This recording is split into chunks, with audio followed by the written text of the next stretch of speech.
Confirm जन्नती है, confirm जन्नती है, कन्फर्म जन्नती है, कन्फर्म जन्नती है, कन्फर्म जन्नती। शाबाश बेटा, बहुत बढ़िया। এরাই হলো সর্বকালের শ্রেষ্ঠ জান্নাতি। चीटिंग करता है तू, चीटिंग चीटिंग चीटिंग करता है तू। আমি চিটিং করি নাই, তোমরাই আমল করতে পারো নাই। সো তোমরা কনফার্ম জান্নাতি না, তোমরা কনফার্ম জাহান্নামে। বুঝছো?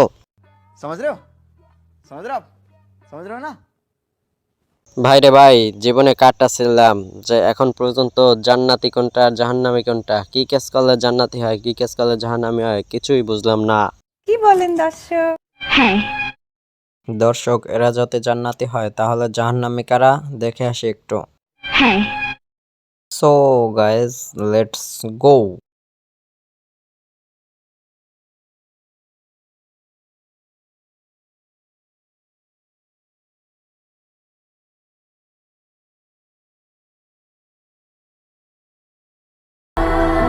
আমার মনে হয় জাহান্নামী এই কাজগুলো। জানি না। একজনে টুপি মাথায় দিয়া স্টেজে উঠে নাচানাচি করে, আর একজনে বোরকা পরা তারপরে নিচে শার্ট প্যান্ট পরে নাচানাচি করে, আর একজনে হিজাব পরা বোরকা পরা তারপরে নাচানাচি করে। এইগুলা যদি জান্নাতি হয় তাহলে তো মানেটা হলো নামাজ পড়া, রোজা রাখা, তারপরে টাকা দেওয়া গরিব দুঃখীদের, এগুলাই হলো জাহান্নামীদের কাজ। वाह क्या सीन है, वाह क्या सीन है।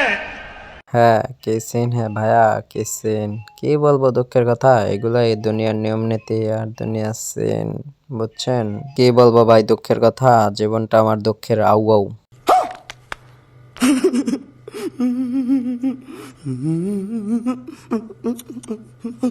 ভাইয়া, পৃথিবীতে যদি কারো মর্যাদা না দিতে পারেন তাহলে দিয়েন না, কিন্তু টুপি, পাঞ্জাবি, হিজাব, বোরকা এগুলোর মর্যাদা কখনোই ছাইড়েন না, বুঝছেন ভাই? समझ रहे हो, समझ रहे हो आप, समझ रहे हो ना।